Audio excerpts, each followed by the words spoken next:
نحمده ونصلي على رسوله الكريم أما بعد فأعوذ بالله من الشيطان الرجيم بسم الله الرحمن الرحيم طه ما أنزلنا عليك القرآن لتشقى إلا تذكرة لمن يخشى تنزيلا ممن خلق الأرض والسماوات العلى الرحمن على العرش استوى له ما في السماوات وما في الأرض وما بينهما وما تحت الثرى وإن تجهر بالقول فإنه يعلم السر وأخفى الله لا إله إلا هو له الأسماء الحسنى وهل أتاك حديث موسى إذ رأى نارا فقال لأهلهم كثوا إني آنست نارا لعلي آتيكم منها بقبس أو أجد على النار هدى فلما أتاها نودي يا موسى إني أنا ربك فاخلع عليك إنك بالوادي المقدس طوى وأنا اخترتك فاستمع لما يوحى إنني أنا الله لا إله إلا أنا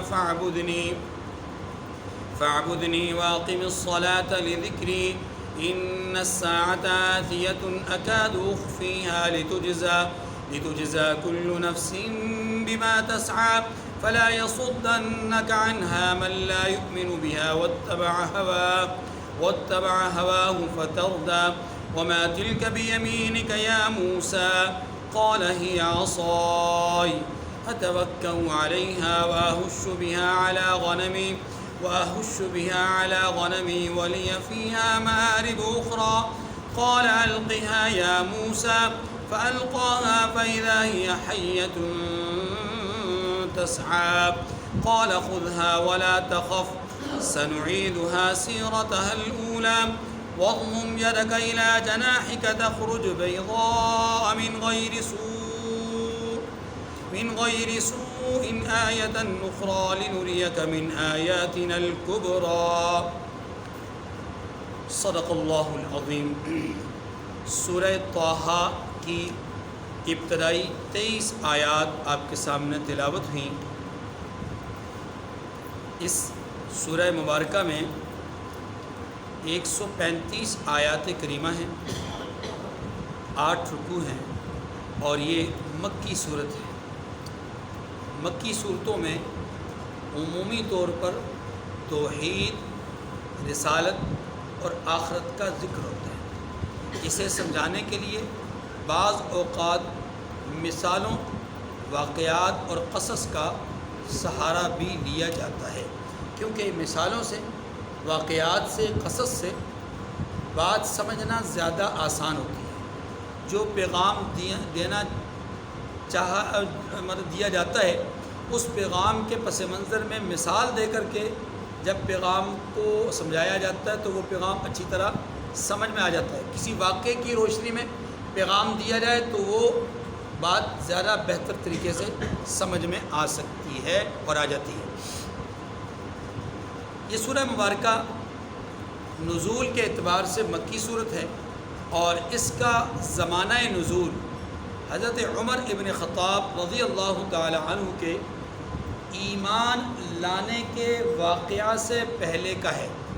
گویا حضرت عمر رضی اللہ تعالیٰ عنہ کے ایمان لانے سے پہلے یہ سورہ مبارکہ نازل ہو گئی۔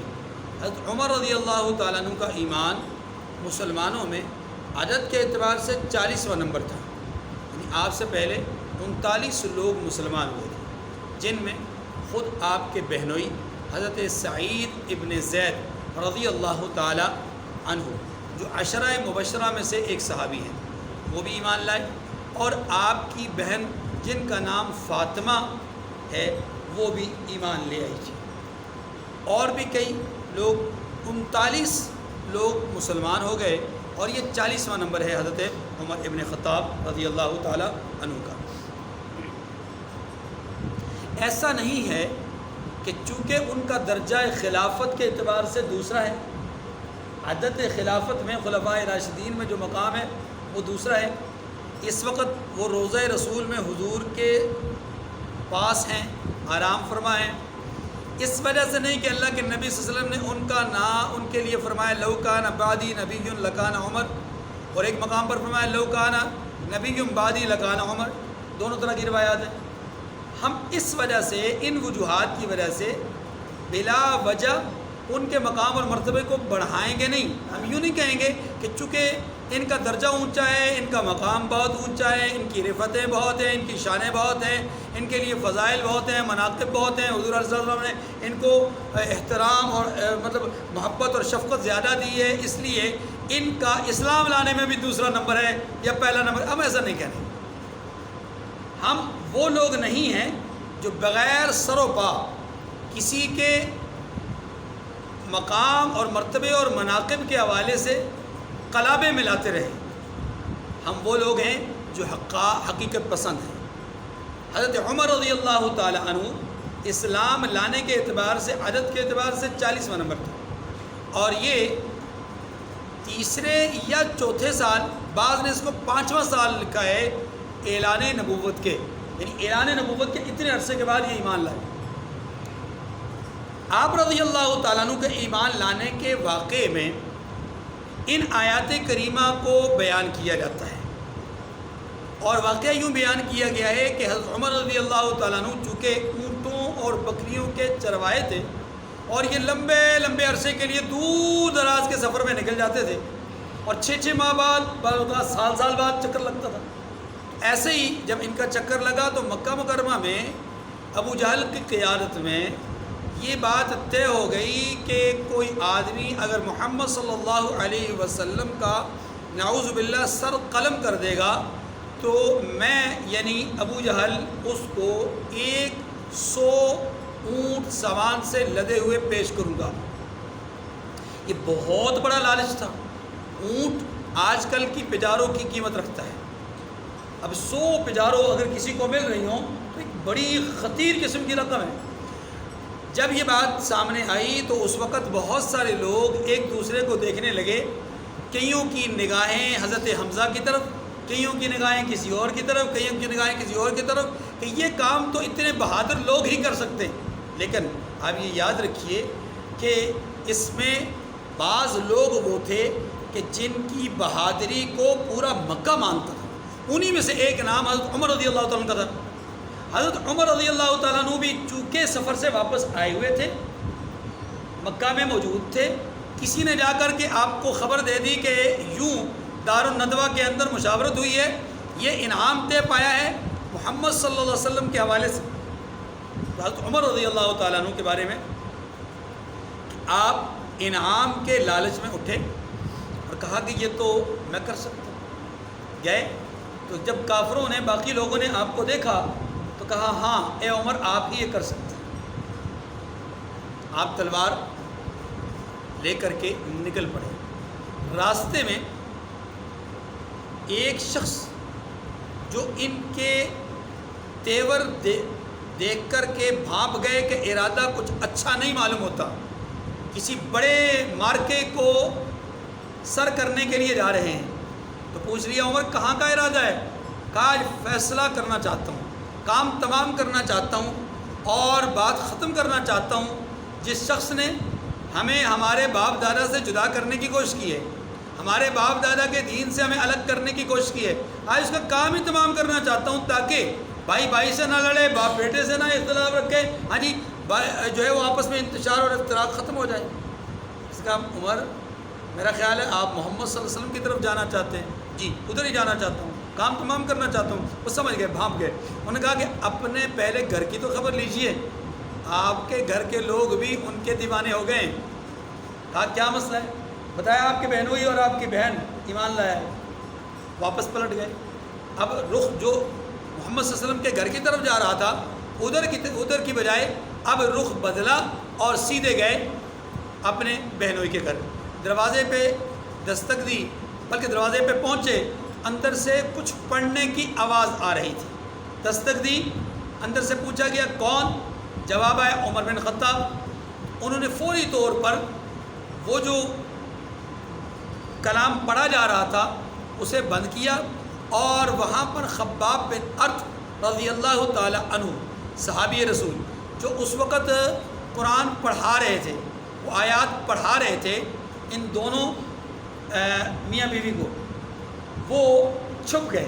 عمر آ گئے، اب خیر نہیں، وہ چھپ گئے، اور حضرت عمر جب دروازہ ان کے لیے کھولا گیا سیدھے اپنی بہن پر برس پڑے، اپنے بہنوئی کو مارا، اور اچھا خاصا مارنے کے بعد پوچھا وہ جو تم پڑھ رہے تھے وہ کیا ہے، وہ چیز کیا ہے؟ جواب دیا بہن نے کہ وہ بڑی پاکیزہ چیز ہے، بڑا پاکیزہ کلام ہے، اور آپ وجود کے اعتبار سے ناپاک ہیں، عقیدے اور نظریے کے اعتبار سے ناپاک ہیں، آپ ناپاک وجود کے ساتھ اس کو نہیں چھو سکتے، نہیں پڑھ سکتے۔ عمر نے کہا اس کے لیے کیا کرنا پڑے گا؟ کہا پہلے غسل کیجئے، پاک صاف ہوئیے، اس کے بعد آپ اس کلام کو پڑھیے۔ غسل کیا، پاک صاف ہوئے، کلام پڑھا۔ اب یہ آیات کریمہ تھی طٰہٰ ما انزلنا علیک القرآن لتشقیٰ، ان آیات کریمہ کو جیسے ہی وہ پڑھتے گئے، جیسے جیسے وہ الفاظ اپنی زبان سے ادا کرتے گئے، ویسے ویسے دل کے اندر اللہ کی الوہیت، رب کی ربوبیت اور اس کی ذات عالی کا تصور بیٹھتا گیا۔ چونکہ میں نے پہلے عرض کیا یہ سفر پہ ہوتے تھے، اعلان نبوت کے بعد ان کا بہت زیادہ وقت یہاں مکہ میں نہیں گزرا، کبھی آتے 2 4 5 دن 10 دن 15 دن کے لیے، اور اس دوران شاید کوئی واقعہ نہ ہوتا تو چلے جاتے واپس، اور کوئی ایسی چیز ان کے سامنے نہیں تھی۔ لیکن اس بار وہ انعام کے لالچ میں نکلے، راستے میں یہ واقعہ پیش آیا، بہنوئی کے گھر آئے، اب پہلی دفعہ قرآن سننے کا موقع ملا، پہلی دفعہ قرآن سننے کا موقع ملا۔ اب جب قرآن کو پڑھا، قرآن کو پڑھنے کے بعد کہا کہ مجھے بھی اس دربار میں لے جایا جائے جہاں سے یہ کلام پڑھایا جاتا ہے، یعنی محمد صلی اللہ علیہ وسلم کے پاس لے جایا جائے۔ جب یہ بات ان کی زبان سے نکلی نا، تو وہ جو چھپے ہوئے خباب بن ارت تھے نا رضی اللہ تعالیٰ عنہ، اسی حالت میں کہتے ہیں اللہ اکبر، اور اللہ اکبر کی صدا بلند کر کے باہر آئے اور کہا اے عمر مبارک ہو، اللہ کے رسول صلی اللہ علیہ وسلم کو کل ہی میں نے یہ دعا کرتے ہوئے سنا، اللہم اعز الاسلام بعمر بن الخطاب او بعمر بن الحشام، اے اللہ اسلام کو عزت عمر بن خطاب کے ذریعے سے یا عمر بن حشام جس کو ابو جہل کہا جاتا ہے اس کے ذریعے سے اسلام کو عزت نصیب فرما۔ اے عمر لگتا ہے آپ کے حق میں اللہ نے اپنے حبیب کی دعا کو قبول کر لیا، بس عمر ہیں، سر نگو ہیں، اور چل پڑے ہیں سیدھے اور اللہ کے رسول کے دربار میں، اور وہاں جا کر کے جب اپنے ارادے کا اظہار کیا، لمبا چوڑا واقعہ ہے، وہاں جا کر جب اپنے ارادے کا اظہار کیا تو مسلمانوں میں حضرت زید بن ارقم رضی اللہ تعالیٰ عنہ کے گھر میں یہ مطلب مجلس لگی ہوئی تھی، وہیں پر یہ تشریف لے گئے، اور جب وہاں پر انہوں نے جا کر کلمہ شہادت پڑھا تو مکہ مکرمہ میں فضا اللہ اکبر کی صدا سے گونج اٹھی، اور یہ پہلا موقع تھا جب عمر بن خطاب رضی اللہ تعالیٰ عنہ نے اللہ کے رسول سے عرض کی کہ یا رسول اللہ آپ یہاں نماز پڑھ رہے ہیں، چھپ کر کے عبادت کر رہے ہیں، یہ ظاہراً علل اعلان کیوں نہیں؟ آپ کی قوم نہیں کرنے نہیں دے رہی۔ اللہ کے رسول صلی اللہ علیہ وسلم سے عرض کی کہ یا رسول اللہ اگر آپ کی اجازت ہو تو میں خانہ کعبہ میں جا کر عبادت کے لیے اپنے آپ کو پیش کروں، میرے ساتھ کچھ ساتھی جانا چاہتے ہیں تو آ جائیں میرے پیچھے۔ پہنچے، جا کر کے علل اعلان لوگوں سے کہا کہ ہم یہاں عبادت کریں گے، اللہ کی پرستش کریں گے، کعبے کے رب کی عبادت کریں گے، جس نے ہمارا راستہ روکنا آ کر روک لیں۔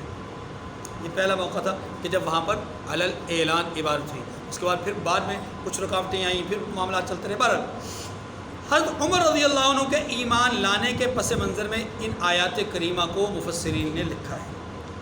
کیا ہے ان آیات کریمہ میں؟ ابتدائی آیات میں اس میں اللہ کی جلالت شانی ہے، اس میں اللہ کی الوہیت ہے، اللہ کی صفات ہے، اللہ کی تعلی ہے، اللہ کی کبریائی ہے، اللہ کی بڑائی ہے، اللہ کی عظمت ہے، اللہ کی شان ہے، اور بتایا گیا ہے اس کا علم بہت وسیع ہے، اتنا وسیع ہے، اتنا وسیع ہے کہ ہر سر و اخفا کو، ہر سر کو، ہر جار کو وہ جانتا ہے، حتی جو اوپر ہے زمین کے اسے بھی جانتا ہے، جو آسمانوں سے نیچے ہے اسے بھی جانتا ہے، جو آسمانوں سے اوپر ہے اسے بھی اللہ جانتا ہے، اور جو تحت الثری جو زمین کی تہ میں ہے اللہ اسے بھی جانتا ہے۔ یہ راز جب آشکار ہوا تو فوری طور پہ دل نرم ہو گیا۔ تو یہ ابتدائی آیات۔ اس کے بعد دوسرے نمبر پر جو ان آیات کریمہ میں جو بھی پڑھی ہیں، ان میں حضرت سیدنا موسیٰ علیہ السلام کے واقعہ ہجرت کے بعد یا واقعہ اپنا واقعے کے ایک حصے کو بیان کیا گیا ہے کہ جب آپ مدین تشریف لے گئے اور کن حالات میں تشریف لے گئے، کن حالات میں آپ نے مکہ مکرمہ اپنا مصر میں پرورش پائی، اور کن حالات میں پرورش سے پہلے آپ کی پیدائش ہوئی، کن حالات میں پیدائش کے بعد آپ کے ساتھ جو ہے کیسے کیسے حالات گزرے، اور کیسے کیسے آپ بادشاہ فرعون کے گھر میں پہنچے اور آپ کو پروان چڑھے، اور پھر یہاں سے ہجرت کر کے آپ مدین جانے پہ مجبور ہوئے، وہاں 10 سال تک آپ رہے، واپسی کا سفر کیا۔ تو اب واپسی کے سفر کا ایک حصہ یہاں پر بیان کیا گیا، اس کو میں تفصیل سے بعد میں عرض کرتا ہوں۔ طٰہٰ ما انزلنا علیک القرآن لتشقیٰ، اللہ تبارک و تعالیٰ نے فرمایا طٰہٰ، پہلے بھی کئی بار عرض کیا ہے کہ یہ حروف مقطعات ہیں، ان کے معانی اللہ رب العزت ہی بہتر جانتے ہیں۔ البتہ لفظ طٰہٰ، لفظ یاسین، یہ وہ اسماء گرامی ہیں جو حضور صلی اللہ علیہ وسلم کے صفاتی ناموں میں سے نام ہے۔ ما انزلنا علیک القرآن لتشقیٰ، اے محبوب ہم نے آپ پر قرآن اس لیے نازل نہیں کیا کہ آپ مشقت میں پڑ جائیں، الا تذکرۃ لمن یخشیٰ، بلکہ اس شخص کو نصیحت دینے کے لیے قرآن کو نازل کیا ہے جو خوف رکھتا ہے۔ یہ بات سورہ کہف کی ابتدا میں بھی آ چکی، فلعلک باخع نفسک الا یکونوا مؤمنین، کہ محبوب کیا ان کافروں کے ایمان نہ لانے کی وجہ سے آپ اتنا گھل جائیں گے، غم کی وجہ سے اتنا پگھل جائیں گے کہ خود کو ہلاک کر دیں گے۔ سورہ شعراء کے ابتدا میں بھی اسی طرح کے الفاظ آئے۔ تو اللہ تبارک و تعالیٰ نے اپنے حبیب صلی اللہ علیہ وسلم کو گویا تسلی دی ہے، آپ پریشان نہ ہوں، آپ کا کام دعوت پہنچانا ہے، ماننا نہ ماننا یہ ان انسانوں کا کام ہے جن کو آپ مخاطب بنا رہے ہیں۔ مانیں گے تو ان کا فائدہ، نہیں مانیں گے تو ان کا نقصان۔ اسی لیے فرمایا الا تذکرۃ لمن یخشیٰ، یہ قرآن نازل اس لیے نہیں کیا کہ آپ پگھل کر کے جان دے دیں، بلکہ یہ قرآن تو نازل اس لیے کیا کہ تاکہ آپ اس کے ذریعے سے ڈرائیں اس کو جو اللہ کا خوف دل میں رکھتا ہے، جو ڈرنا چاہتا ہے۔ تنزیلا ممن خلق الارض والسماوات العلی، یہ اس ذات عالی کی طرف سے اتارا ہوا ہے جس نے زمین اور اونچے اونچے آسمان بنائے ہیں، زمین بنائی اور اونچے اونچے، یہ عجیب بات اللہ تبارک و تعالیٰ، یعنی اونچے اونچے کہا ہے۔ اللہ تبارک و تعالیٰ نے اس بات کو، ان کی اونچائی کو بیان کر کے اس بات کی طرف اشارہ کیا ہے کہ یہ تمہاری دسترس سے باہر ہے۔ انسان نے چاہا کہ وہ آسمان تک پہنچ جائے، لیکن انسان پہنچ نہیں سکتا، پہنچ پایا بھی نہیں، پہنچ سکے گا بھی نہیں، کیونکہ کہیں کسی طرح آیت سے، کسی حدیث سے یہ صراحت نہیں ملتی کہ کبھی کسی زمانے میں انسان وہاں تک جا سکے گا۔ اس سے معلوم یہ ہوا کہ انسان کی اپروچ اور انسان کی پہنچ وہاں تک نہیں ہے، اس سے نیچے نیچے کہ سفر کر سکتا ہے، چاند کا سفر کر سکتا ہے، ہاں، اور اس طرح دوسرے سیاروں کا سفر کر سکتا ہے، لیکن آسمان تک، اور آسمان اور ان سیاروں کے درمیان کا فاصلہ شاید زمین سے ان سیاروں کے درمیان کے فاصلے سے کہیں زیادہ ہے۔ لہو ما فی الرحمن علی العرش استوى، رحمان جس نے عرش پر قرار پکڑا، اس کو ذرا سمجھیے گا، پہلے بھی ایک دفعہ عرض کر چکا ہوں لیکن پھر عرض کرتا ہوں۔ دیکھیے سورہ حامیم سجدہ میں آتا ہے اللہ رب العزت نے زمین، آسمان، ان چیزوں کو اور جو کچھ اس کے درمیان میں ہے، اللہ نے ان کو 6 دنوں میں بنایا۔ ثم استوى علی العرش، پھر اللہ آسمان پر قرار اللہ نے پکڑ لیا۔ ان الفاظ سے بظاہر یہ معلوم ہوتا ہے کہ اللہ رب العزت ایک خاص جگہ پر جا کر قیام پذیر ہو گئے، کسی خاص جگہ جا کر بیٹھ گئے۔ اب یہاں سمجھنے والی بات ہے، اگر اللہ رب العزت کسی خاص جگہ جا کر بیٹھے ہیں تو 2 باتیں سمجھے گا، کیا اللہ کا جسم ہے جو کہیں کسی جگہ جا کر کے لگا ہے؟ یہ پہلا سوال ہے۔ اگر جسم نہیں تو کسی جگہ قرار کیسے پکڑ سکتے ہیں؟ ایک بات۔ دوسری بات، اگر آسمانوں کے اوپر عرش ہے اور عرش کے اوپر کرسی ہے اور کرسی کے اوپر اللہ بیٹھے، تو سوال یہ ہے کہ جب آسمان نہ تھے، عرش نہ تھا، کرسی نہ تھی، تب اللہ کہاں تھے؟ تو کیا اللہ رب العزت محتاج تھے کسی جگہ کے؟ حالانکہ احتیاج سے تو اللہ پاک ہے۔ جب یہ بات سمجھ میں آ گئی آپ کو تو کچھ حضرات یہ سمجھتے ہیں کہ یہ الفاظ اپنے حقیقی معنی پر مشتمل ہیں کہ اللہ کا ایک ٹھکانہ ہے، ایک جگہ ہے، وہاں اللہ بیٹھ کر کے ساری کائنات کو دیکھ رہے ہیں، اپنے علم سے، اپنی وسعت بصارت سے، وسعت علمی سے اللہ دیکھ رہے ہیں، اور اللہ جو ہے وہ جانتے ہیں۔ بات سمجھنے کی کوشش کیجیے گا۔ اللہ رب العزت کے لیے یہ کہنا کہ وہ کسی جگہ پہ بیٹھے ہوئے ہیں، اس سے لازم آئے گا کہ اللہ کا جسم ہے، جبکہ اللہ جسم سے پاک ہے، اس لیے یہ درست نہیں ہے۔ اب سوال یہ کہ پھر ان آیات کا معنی کیا ہے؟ تو بھائی ان آیات کا معنی ویسا ہی ہے جیسے کہ اللہ رب العزت نے اپنے لیے وَالْتَفَّتِ السَّاقُ بِالسَّاقِ پنڈلی کا ذکر کیا ہے، جیسے اللہ نے اپنے لیے ہاتھ کا ذکر کیا ہے، جیسے اللہ نے اپنے لیے آنکھ کا ذکر کیا ہے، جیسے اللہ نے اپنے لیے کانوں کا ذکر کیا ہے۔ تو اللہ کے کان کہاں ہیں؟ اللہ کی آنکھیں کہاں ہیں؟ اللہ کی اپنا پنڈلی کہاں ہے؟ نہیں ہے نا۔ یہ الفاظ متشابہات ہیں، میرے آپ کی آزمائش کا ایک ذریعہ ہے کہ ہم اس سے کس طرف کس ڈگر پہ چلتے ہیں۔ ہمیں اگر معنی اس کا بتایا گیا ہے تو ٹھیک، اگر نہیں بتایا گیا تو کیا ہم اس کے معنی کی طرف پہ ہوتے ہیں یا احکامات کو سمجھنے اور جاننے کی کوشش کرتے ہیں؟ تو چونکہ ہمیں ان کے معنی کو نہیں بتایا گیا، ان کی وضاحت اور صراحت نہیں کی گئی، لہذا ہم ان کے معنی کے پیچھے نہ پڑیں تو زیادہ بہتر ہے۔ البتہ چونکہ مفسرین نے، محققین نے ان الفاظ کے سطحیت کو دیکھ کر کے یہ نتیجہ اخذ کیا ہے کہ یہ محاورتاً جملے بولے گئے ہیں، اور جو الفاظ محاورتاً بولے جاتے ہیں ان کا ہو بہو وہی معنی نہیں ہوتا جو بتایا جاتا ہے، جو بولا جاتا ہے۔ مثلا کہ فر من المطر وقام تحت المیزاب، کہ بارش سے بھاگا اور پرنالے کے نیچے کھڑا ہو گیا۔ اب اس کا ہو بہو یہی معنی نہیں ہے کہ کوئی آدمی ایسا ہے تو وہی مطلب ہے، نہیں، بلکہ یہ ایک محاورہ ہے۔ اس محاورے کا معنی یہ ہے کہ انسان چھوٹی مصیبت سے، چھوٹی پریشانی سے، چھوٹی آزمائش سے اپنے آپ کو بچا کر کے نکلنا چاہ رہا تھا، بڑی آزمائش کے نیچے جا کر کے کھڑا ہو گیا، بڑی آزمائش کے نیچے اپنا سر دے دیا۔ بات سمجھ رہے؟ تو ایسے ہی ان آیات کریمہ کا، ان الفاظ کا ایک مفہوم ہے، اس کو محاورتاً سمجھے گا۔ یہ محاورے ہیں اور محاورے کا معنی سمجھے گا۔ یہاں معنی یہ ہے کہ عرش تخت کو کہتے ہیں۔ عرش کس کو کہتے ہیں؟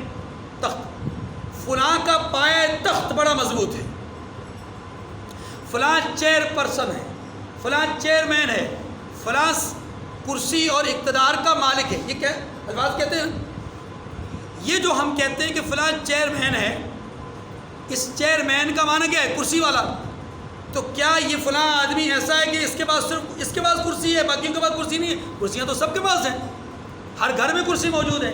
اس کے لیے کیوں کہا جاتا ہے چیئرمین ہے؟ اس لیے کہ چیئرمین ایک اصطلاح ہے، اور اصطلاح کا معنی کیا ہے کہ یہ برسر اقتدار آنے والا فرد ہے، اور یہ صاحب اقتدار آدمی ہے، یہ حکمران ہے، یہ سلطنت کا بادشاہ ہے۔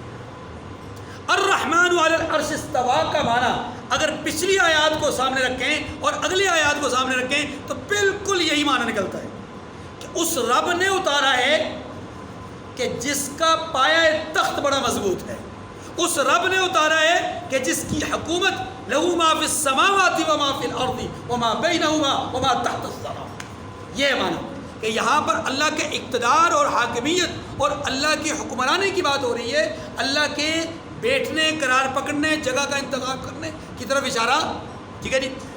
لہو ما فی السماوات وما فی الارض وما بینہما وما تحت الثری، جو کچھ آسمانوں میں ہے اور جو کچھ زمین میں ہے، اور جو کچھ ان دونوں کے بیچ میں ہے اور جو کچھ زمین کی مٹی کے نیچے ہے، سب اسی کا ہے۔ الرحمن علی العرش استویٰ، آسما کی ہر چیز کا مالک وہ ہے۔ یہاں باقی باتیں تو ساری بالکل واضح ہیں، لیکن ایک جملہ آخری وما تحت الثری، اس پہ تھوڑی سی بات عرض کرنا چاہتا ہوں۔ دیکھیے اس زمین کا ایک عرض ہے، ایک طول ہے، ایک قطر ہے۔ زمین یہ جو خطہ ہے اس کی پیمائش لوگ کرتے ہیں، یوں کر کے بھی اس کو پیمائش کیا گیا، اور اس کے دوران کے حوالے سے اس کی گولائی میں بھی اس کو پیمائش کیا گیا۔ اب سائنس کے پرچار کرنے والے لوگ اس زمین کے قطر کے حوالے سے کوشاں ہیں کہ اس کا قطر معلوم کیا جائے۔ قطر کیا ہے؟ اس کی گہرائی، کہ زمین کی گہرائی کتنی ہے، کہ اس سمت سے ہم داخل ہوں تو اس زمین کی دوسری سمت ہم نکل جائیں، اس کی کتنی گہرائی ہے۔ اس حوالے سے تگ و دو، بہت کوشش، بہت جستجو ہوئی، لیکن تاحال اس سلسلے میں تقریباً 6 میل کا فاصلہ طے کر کے آگے رکاوٹ آ گئی، اس سے آگے جا نہیں پائے۔ محققین، سائنسدان اس سے آگے نہیں جا سکے، ان کے آلات آگے نہیں جا سکے، اس سے آگے قطر معلوم نہ کر سکے، 6 میل تقریباً پہنچے۔ آگے کیا ہے؟ 2 قسم کے آثار آگے ہیں۔ ایک یہ کہ آگے کو پتھر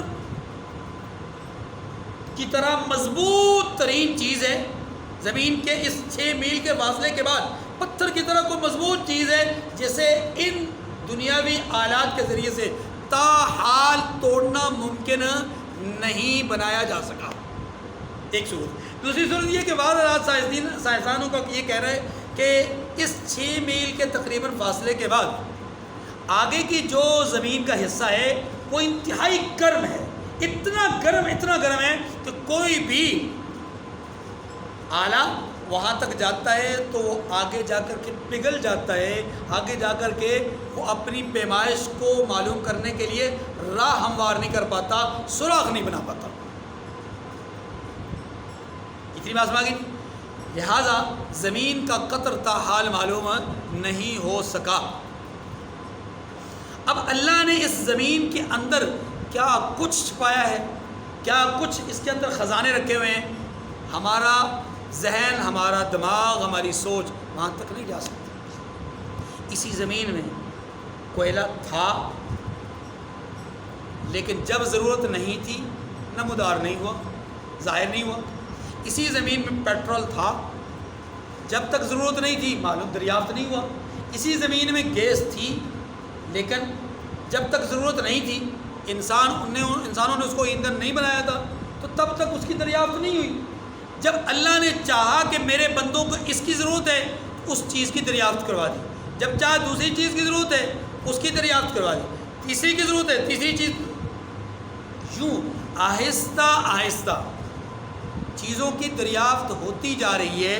وہی چیزیں جن کے پہاڑ، جن کی کانیں اور جن کے بہت بڑے بڑے ذخیرے اس زمین کی تہ میں چھپے ہوئے ہیں، ہماری نظروں سے آج بھی اوجھل ہیں۔ وما تحت الثری۔ اب سرا کس کو کہتے ہیں؟ سرا کہتے ہیں جب آپ زمین کو کھودتے ہیں، آپ جانتے ہیں زمین کا اوپر والا حصہ بڑا خشک سا ہوتا ہے، کھودتے کھودتے آپ ایک مقام پر جاتے ہیں، کبھی 30 فٹ، کبھی 40 فٹ، کبھی 50 فٹ، جگہوں کا اپنا اپنا فرق ہوتا ہے۔ آپ دیکھتے ہیں کہ وہاں سے زمین تھوڑا گیلی ہونا شروع ہو جاتی ہے، نمی اس میں آنا شروع ہو جاتی ہے، پھر جو نیچے جاتے ہیں تو اس کے اندر پانی نمودار ہونا شروع ہو جاتا ہے۔ یہ جو فرمایا نا وما تحت الثری، اللہ فرماتے ہیں زمین کی خشکی والا حصہ بھی اللہ کی قدرت سے باہر نہیں، اور زمین کے خشکی کے نیچے جو گیلی مٹی ہے نا، اس گیلی مٹی کے نیچے بھی جہاں تمہارے آلات نہیں پہنچ سکے، تمہارے ذرائع علم وہاں تک نہیں پہنچ سکے، وہاں تک بھی اللہ کی رسائی ہے، اور وہ چیزیں ساری کی ساری اللہ کے احاطہ علم میں، قدرت سے باہر نہیں، وہ ساری اللہ کی ملکیت میں۔ وَإِن تَجْهَرْ بِالْقَوْلِ فَإِنَّهُ يَعْلَمُ السِّرَّ وَأَخْفَى، اور اگر آپ پکار کر بات کرو تو وہ تو چھپے بھید اور نہایت پوشیدہ بات تک کو جانتا ہے۔ معنی یہ آپ اس رب کو پکارو، چاہے اونچی آواز سے پکارو چاہے آہستہ آواز سے، ہر صورت وہ آپ کی آواز کو، آپ کی بات کو، آپ کے کلام کو وہ سنتا ہے۔ اس سے معلوم یہ ہوا سر، اور دیکھیں ایک ہے سر اور ایک ہے اس کے مقابلے میں جہر، اور ایک ہے سر اور ایک ہے خفا، اور یہ اخفا، اس کو سمجھیے گا۔ جہر کہتے ہیں بآواز بلند الفاظ اور کلام کا ادا کرنا، جیسے میں بول رہا ہوں یہ کیا ہے؟ جہر ہے۔ ہم مغرب عشاء فجر کی نماز میں جہر کرتے ہیں امام صاحب، اور ظہر اور عصر کی نماز میں سر کرتے ہیں۔ خفا اور سر، اس کا معنی یہ ہے الفاظ کی ادائیگی ہو لیکن آواز نہ نکلے، الفاظ کی ادائیگی ہو لیکن اللہ سے مانگو کلمات ادا ہوں لیکن آواز نہ نکلے اس کو سر کہتے ہیں۔ اللہ سے مانگو کلمات بھی ادا ہوں، آواز بھی بلند ہو، اس کو کہتے ہیں جہر، اور دونوں طرح سے اللہ کے سامنے عاجزی اور انکساری کا پیکر بن کر کے اس سے مانگنا جائز ہے۔ لیکن ایک ہے اخفا، اس کو ذرا سمجھیے۔ اخفا یہ ہے کہ آپ کلمات زبان سے بول نہیں رہے، منہ بند ہے، زبان حرکت میں نہیں ہے، لیکن اندر ہی اندر کچھ سوچ رہے ہیں، اندر ہی اندر رب سے کچھ کنیکشن جوڑ رہے ہیں، رب سے تعلق جوڑ رہے ہیں، جس میں الفاظ نہیں ہیں، آواز نہیں ہے، کلمات کی ادائیگی نہیں ہے، لیکن اندر کی کیفیت ہے، اس اندر کی کیفیت کو اخفا کہتے ہیں۔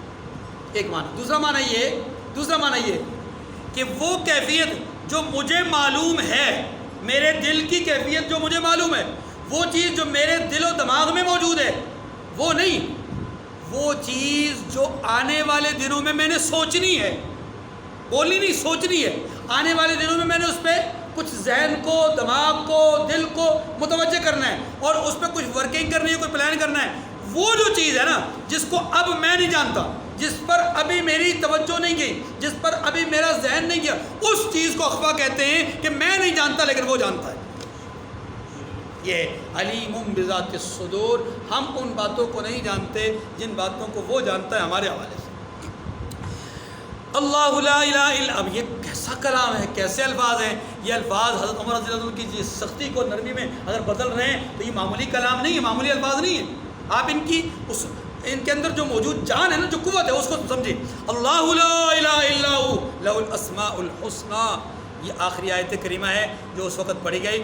وہ معبود برحق ہے، اس کے سوا کوئی معبود نہیں ہے، اور اس کے نام اچھے اچھے ہیں، یعنی اس کا ایک نام اللہ نہیں ہے، اس کے کئی نام ہیں اور ہر نام ہی اچھا ہے، ہر نام ہی۔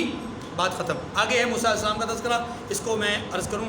موسیٰ علیہ السلام پیدا ہوئے ان حالات میں کہ جب مشکل ترین حالات تھے، بنی اسرائیل کے بچوں کو ذبح کیا جاتا تھا، بچیوں کو زندہ چھوڑا جاتا تھا۔ طے یہ ہوا تھا کہ ایک سال پہلے یہ طے ہوا کہ بچوں کو مار دیا جائے، ہر پیدا ہونے والے بچوں کو مار دیا جائے۔ جب پیدا ہونے والے سارے بچے مرنا شروع ہو گئے، مار دینا ان کا فیصلہ ہوا اور اس پر عمل درآمد ہوا، تو نجومی اور کاہن فرعون کے پاس دوڑتے ہوئے گئے کہ اے فرعون، آپ نے بادشاہ سلامت، آپ نے یہ فیصلہ تو کر دیا، یہ بنی اسرائیل کے سارے بچے مر جائیں گے، لڑکیاں رہ جائیں گی۔ دیکھو بات یہ ہے، ہم نے حل بھی تو جتوانا ہے، ہم نے کام کا بھی تو لینا ہے، ہم نے محنت اور مشقت بھی تو کروانی، یہ ہمارے غلام ہیں۔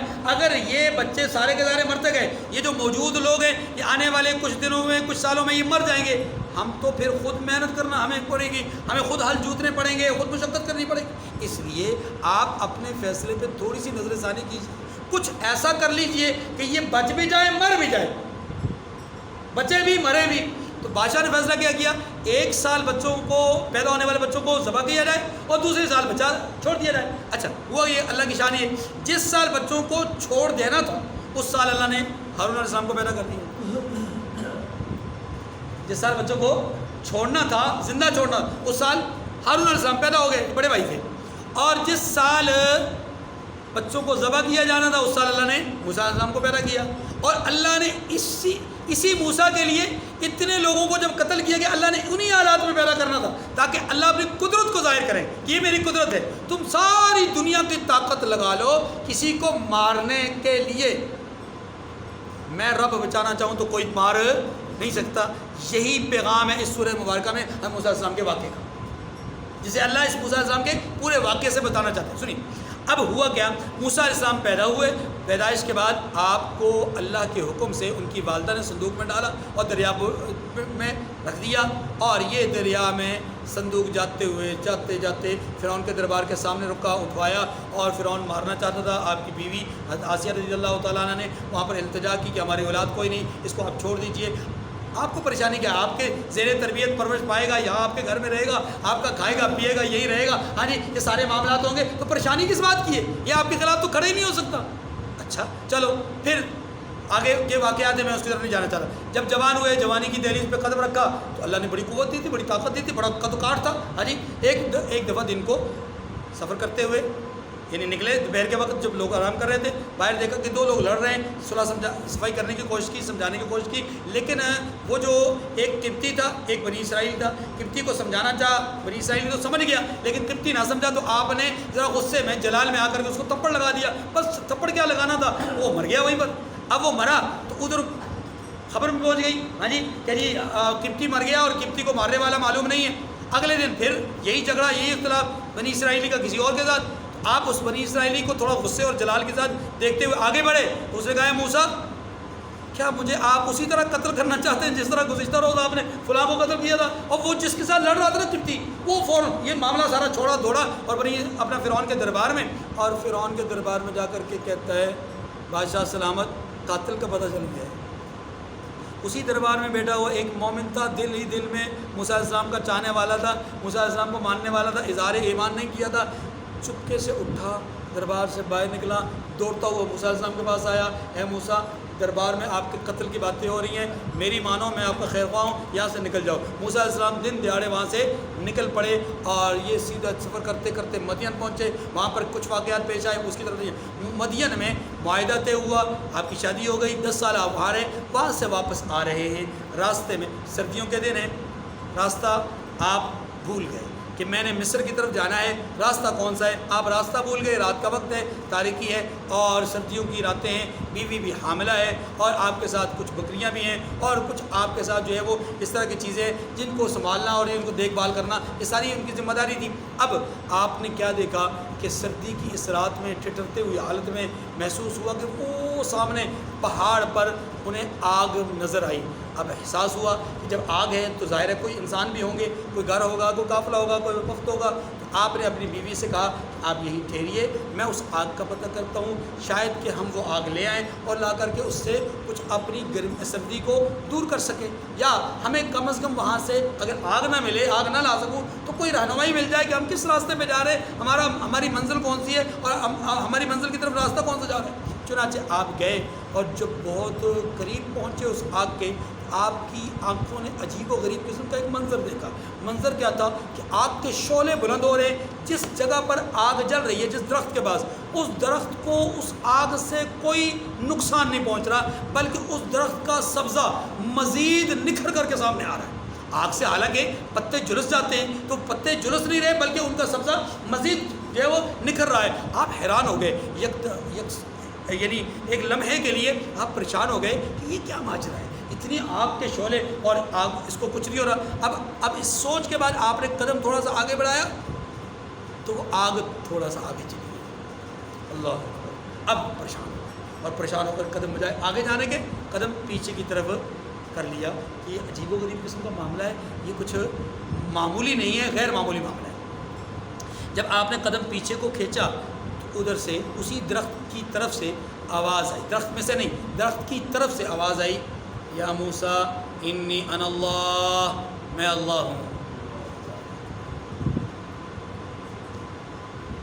یہ بات اس وقت جب قرآن نازل ہوا نا، مشرکین کے لیے سمجھنا بہت آسان نہیں تھی کہ درخت کی طرف سے ایسی آواز کہاں سے آ گئی اللہ کی۔ لیکن آج کے دور میں آپ اس بات کو کچھ زیادہ آسانی سے سمجھ سکتے ہیں۔ یہ جو موبائل ہے، کوئی تار نہیں ہے، کوئی کنیکشن نہیں ہے بظاہر، لیکن اس کے اندر سے ایک آواز آتی ہے۔ وہ آواز کہاں سے؟ کینیڈا میں بندہ بیٹھا ہے وہ بول رہا ہے، برطانیہ میں بیٹھا ہے وہ بندہ بول رہا ہے، دنیا کے اس کنارے پر ناروال میں، اپنا ناروے میں بیٹھا وہ بندہ وہ بول رہا ہے، اور آپ اس کی آواز صراحت کے ساتھ پوری قوت کے ساتھ سماعت کر رہے ہیں۔ آپ بول رہے ہیں وہ سن رہا ہے۔ یہ اس سمت سے آواز آ رہی ہے، درخت کی سمت سے، اللہ رب العزت یہاں نہیں ہے بظاہر، لیکن اللہ کی آواز یہاں سے آ رہی ہے، تو یہ اس زمانے میں سمجھنا تو مشکل تھا، لیکن اب سمجھنا کافی حد تک آسان ہے۔ موسیٰ علیہ السلام نے توجہ فرمائی اس آواز کی طرف۔ اللہ تبارک و تعالیٰ نے فرمایا، اے موسیٰ آپ وادی مقدس میں آ چکے ہیں، جوتا اتار دیجئے، جوتا اتار کر کے ہماری طرف آئیے۔ جوتا اتارا، اس طرف آگ کی طرف گئے، جب اس طرف گئے تو وہ آگ نہیں تھی، اللہ کی تجلیات تھی۔ پھر اللہ تبارک و تعالیٰ نے اس وقت فرمایا، اے موسیٰ آپ کے ہاتھ میں کیا ہے؟ تو موسیٰ علیہ السلام ہاتھ میں عصا رکھتے تھے، جو کہ عام طور پہ اکثر پیغمبروں کے پاس ہوتا تھا. پیغمبروں کی سنت ہے عصا رکھنا, اور وہ عصا ایسا تھا, توجہ کیجیے, یوں نیچے سیدھا ڈنڈا تھا اور اوپر سے اس کی جو آگے اس کا سرا تھا اس کے اندر دو شاخیں بنی ہوئی تھی, ایک شاخ ادھر کو ایک شاخ ادھر کو, اور یہاں سے وہ کٹا ہوا تھا اس طور پر کہ یہاں آپ پونی رکھ کر کے ٹیک بھی لگا سکتے ہیں. اس چیز کو آپ اگر درخت کی طرف لے جائیں تو آپ اس سے پتے بھی جاڑ سکتے ہیں. اسی چیز پر اگر آپ پیچھے کوئی سامان وغیرہ باندھ دیں اور یوں کر کے لٹکا دیں تو وہ سامان گرنے سے بچ سکتا ہے. یہ ساری چیزیں اس ڈنڈے کی خصوصیت ہوتی ہے. موسیٰ علیہ السلام, اور یہ بات عام طور پہ آپ چرواہوں کے پاس دیکھیں گے تو اس طرح کی چیزیں موجود ہوں گی. بہرحال موسیٰ علیہ السلام کے پاس اس طرح کا ایک ڈنڈا تھا. اللہ تبارک و تعالیٰ نے پوچھا کہ موسیٰ آپ کے ہاتھ میں کیا؟ جواب دیا کہ یا اللہ یہ عصا, یہ ڈنڈا ہے. یہ حالانکہ اللہ تو جانتے ہیں, لیکن اس بات کو کہ اللہ نے کیوں پوچھا سمجھے گا ذرا.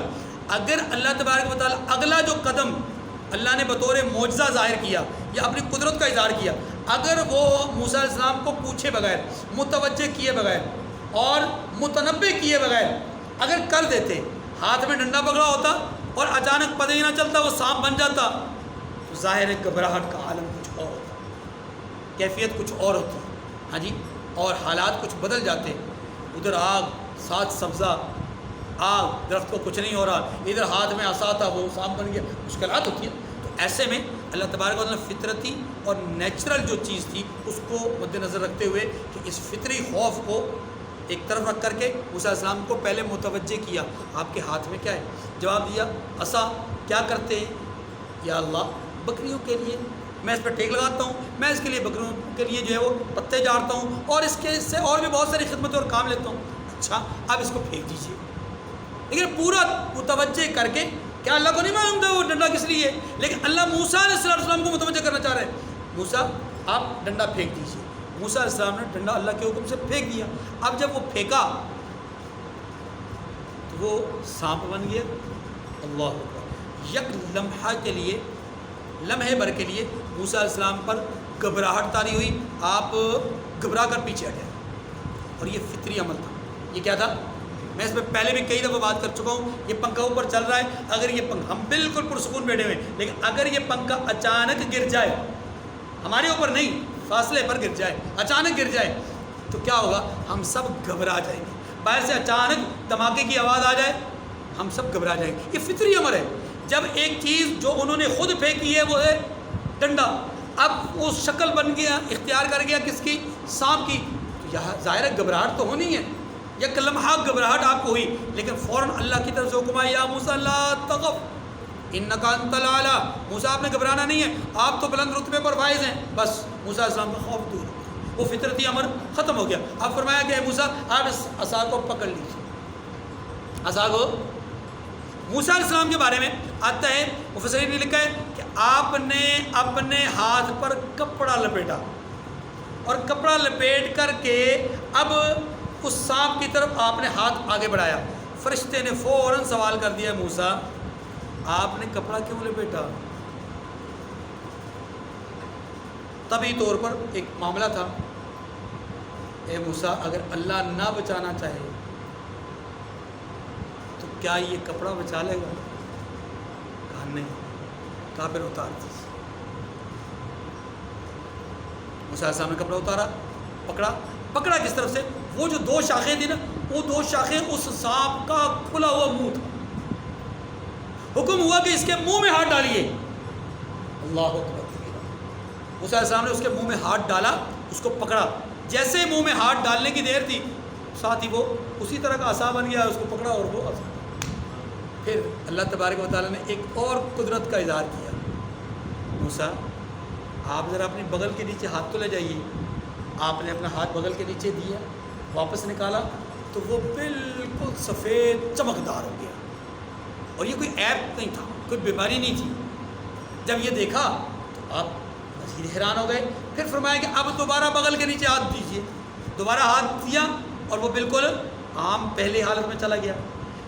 اس سے اللہ نے اپنے بندے موسیٰ علیہ السلام کو آگاہ کیا, متنبہ کیا, اب آپ ہمارے فرستادہ ہیں, ہمارے چنیدہ ہیں، ہمارے منتخب شدہ ہیں، اب آپ نے ہماری رہنمائی میں چلنا ہے اور چلتے جانا ہے، چلتے جانا ہے، اور جہاں جہاں جیسا جیسا ہم کہیں گے ویسے آپ نے کرتے جانا ہے۔ چنانچہ موسیٰ علیہ السلام اب یہاں سے رخت سفر باندھنے کے لیے تیار ہو گئے اس طرف جس طرف خدا بھیجنا چاہ رہے ہیں۔ خدا کس طرف بھیجنا چاہ رہے ہیں وہ اگلی آیات کریمہ میں انشاءاللہ ہماری طرف آئے گا، ہمارے پاس آئے گا کہ اللہ فرعون کی طرف بھیجنا چاہ رہے ہیں۔ یا ایک نقطہ اس پہ بات کر لوں اور ترجمہ کرتے ہیں۔ وہ نقطہ یہ ہے کہ تمام انبیاء کو تقریباً جو معجزات دیے گئے ہیں وہ اعلان نبوت کے بعد اور قوم کے مطالبے کے بعد دیے گئے۔ بات ذرا سمجھیے گا، معجزہ جو ہوتا ہے وہ قوم کے مطالبے کے بعد وہ نشانی دی جاتی، نشانی ہوتی ہے نا نبوت کی، تو نشانی تبھی ظاہر کی جاتی ہے جب کوئی مانگے، وہ دلیل مانگے تو دلیل دی جاتی ہے۔ سوال یہ ہے کہ موسیٰ علیہ السلام کو اعلان نبوت سے پہلے، فرعون کے پاس جانے سے پہلے یہ دو نشانیاں کیوں دی گئی؟ جواب اس کا یہ ہے، بہت سارے جوابات علماء نے لیے ہیں لیکن ایک مختصر سا جواب آپ ذہن میں رکھ لیں کہ فرعون کو اپنی فوج پر اعتماد تھا، سرکش تھا، ظالم تھا، بہت مطلب جسے کہتے ہیں نا کہ متشدد قسم کا آدمی، اور فرعون ذی الاوتاد، میخوں والا فرعون تھا، بڑا ظالم تھا، لوگوں کو زمین میں ایسے لٹا کر کے میخیں ان کے ہاتھوں میں اور پاؤں میں گاڑ دیتا تھا، اور بعض حضرات نے لکھا کہ دیوار کے ساتھ کھڑا کر کے ان کے ہاتھوں اور پاؤں میں میخیں گاڑ دیتا تھا، اتنا شدید قسم کا ظالم تھا۔ اسے اپنی فوج پر، اپنی قوت پر، اپنے اس اسباب پر پورا بھروسہ تھا۔ اللہ تبارک و تعالیٰ نے جب اس کے پاس موسیٰ علیہ السلام کو بھیجنا چاہا تو اللہ نے چاہا کہ میرے بندے کو بھی مجھ پر کامل درجے کا اعتماد ہو، جیسے اسے اپنی فوج پر کامل درجے کا اعتماد ہے تو میرے موسیٰ کو مجھ پر کامل درجے کا اعتماد ہو۔ اس کے لیے اللہ نے نشانیاں پہلے ہی دے دی تاکہ اے موسیٰ آپ مطمئن ہو کر پورے اطمینان کے ساتھ، پورے بھروسے کے ساتھ آپ اس کے دربار میں جائیں اور پوری قوت کے ساتھ، پوری طاقت کے ساتھ بات کریں۔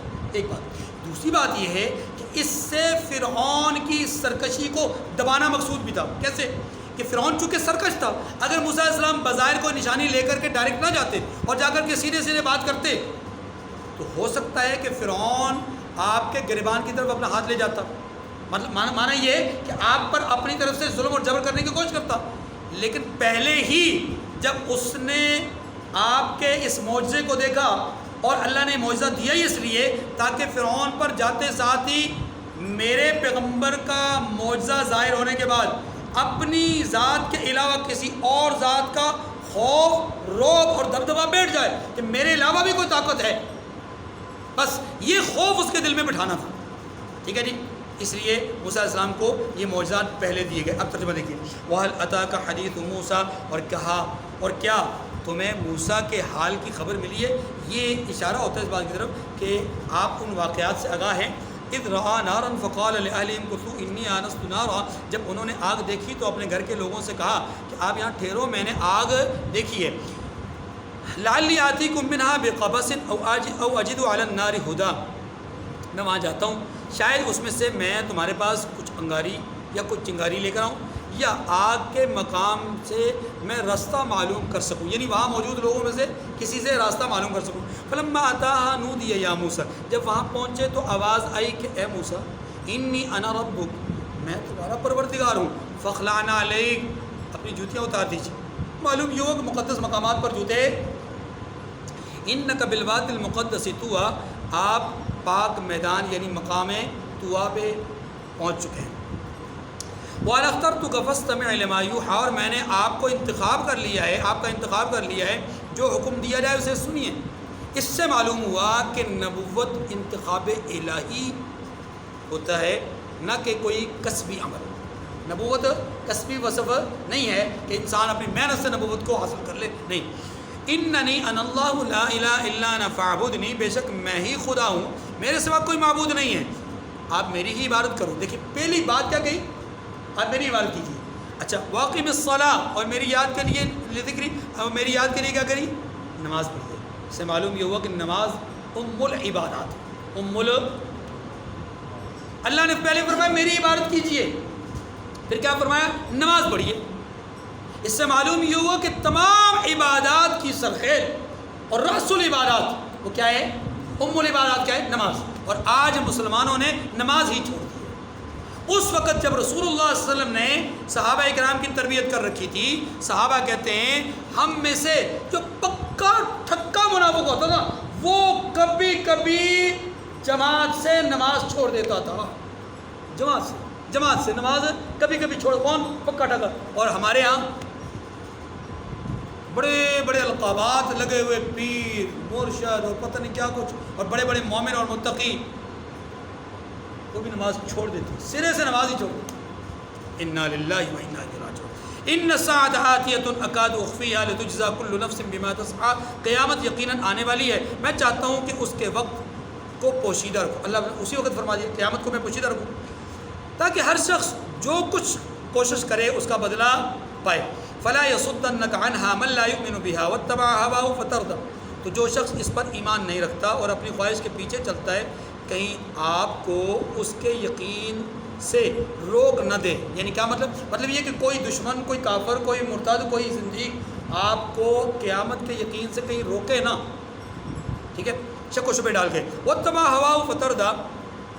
ہاں جی، اور اس صورت میں اگر آپ اس کی ہوا یعنی اس کی خواہشات اور اس کی اتباع کریں گے تو پھر آپ ہلاک ہو جاؤ گے. وما تلک بیمینک، یہ ایک پیغام ہے، ایک سبق ہے میرے اور آپ کے لیے، سب کے لیے. وما تلک بیمینک یا موسیٰ، اور اے موسیٰ یہ آپ کے دائیں ہاتھ میں کیا ہے؟ قال ہی عصائی، انہوں نے کہا یہ میری لاٹھی ہے. اتوکل علیہا واحش بہا علی غنمی ولی فیہا مآرب اخری، اس پر میں سہارا لگاتا ہوں اور اس سے اپنی بکریوں کے لیے پتے جاڑتا ہوں اور اس میں میرے لیے اور بھی کئی فائدے ہیں. قال القیہا یا موسیٰ، فرمایا موسیٰ اسے ڈال دیجیے، یعنی اسے نیچے پھینک دیجیے. فالقاها فاذا هي حیۃ تسعی، تو انہوں نے اس کو ڈال دیا اور وہ ناگہاں سانپ بن گیا، یعنی اچانک سانپ بن کر دوڑنے لگا. توجہ کیجیے، قرآن پاک میں 3 طرح کے الفاظ استعمال ہوئے. حیہ، جان کا لفظ استعمال ہوا، اور اسی طریقے سے اس کے لیے ثعبان کا لفظ استعمال ہوا. 3 الفاظ استعمال ہوئے سانپ کے لیے، یا تو حیہ کا لفظ استعمال ہوا، یا جان کا لفظ استعمال ہوا، یا ثعبان کا. ثعبان اس سانپ کو کہتے ہیں جو بہت بڑا ہو، اور اژدہا جس کو ہم کہتے ہیں وہ، اور جان وہ سانپ جو چھوٹا سا ہوتا ہے اور بہت تیز دوڑتا ہے، حرکت کرتا ہے.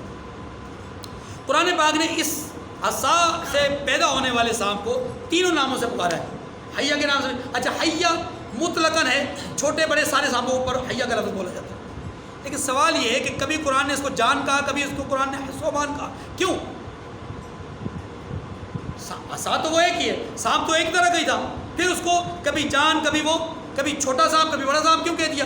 جواب اس کا یہ ہے، توجہ، بہت سارے جوابات دیے کہ میں مختصر سے شارٹ کٹ پر عرض کرتا ہوں کہ اس کا جواب یہ دیا ہے محققین علماء نے کہ اس سانپ کی 2 حیثیتیں تھیں. ایک اس کی جسمانی حیثیت، ایک اس کا وصف حرکت کرنا، یعنی حرکت کی وصف. یہ جو اس کی حرکت تھی یہ اتنی تیز تھی، اتنی سرعت والی تھی، جیسا کہ جان یعنی وہ چھوٹا سانپ حرکت کرتا ہے نا، ویسے ہی اس کی حرکتیں تھیں، یعنی تیز دوڑنا بھاگنا. جبکہ اس کا جسم کیا تھا؟ بڑا موٹا تھا، اور وہ کیا تھا؟ اژدہا کی طرح تھا. اسی لیے قرآن پاک نے جب کبھی اس کے جسم کو مد نظر رکھا تو اس کو کہا ثعبان، اور جب کبھی اس کے حرکت کو مد نظر رکھا تو کہا جان، اور کبھی مطلقاً کہہ دیا کہ حیہ. ٹھیک ہے جی، چلے. فَأَلْقَاهَا فَإِذَا هِيَ حَيَّةٌ تَسْعَىٰ، ڈال دیا انہوں نے اور پھر وہ اچانک سانپ بن کر دوڑنے لگا. قَالَ خُذْهَا وَلَا تَخَفْ، اللہ پاک نے فرمایا اسے پکڑو اور ڈرنا مت. اللہ اکبر. سَنُعِيدُهَا سِيرَتَهَا الْأُولَىٰ، ہم اسے ابھی اس کی پہلی حالت پر لوٹا دیں گے، یعنی جیسی پہلی حالت تھی. وَاضْمُمْ يَدَكَ إِلَىٰ جَنَاحِكَ تَخْرُجْ بَيْضَاءَ مِنْ غَيْرِ سُوءٍ آیَةً أُخْرَىٰ، اور دوسرا معجزہ، اور اپنا ہاتھ اپنی بغل سے لگا لیجئے، وہ کسی عیب کے بغیر سفید نکلے گا. اللہ لِنُرِيَكَ مِنْ آیَاتِنَا الْكُبْرَىٰ، یہ جو نشانیاں ہیں، یہ نشانیاں ہم کیوں آپ کو دکھا رہے ہیں؟ یہ 2 نشانیاں تاکہ ہم آپ کو اپنے نشانات عظیم دکھائیں، اور آگے جو آپ کا پیغام ہے، آپ جو پیغام لے کر جائیں اس میں آپ کے لیے مشکلات نہ ہوں. وآخر الدعوانا ان الحمد للہ رب العالمین.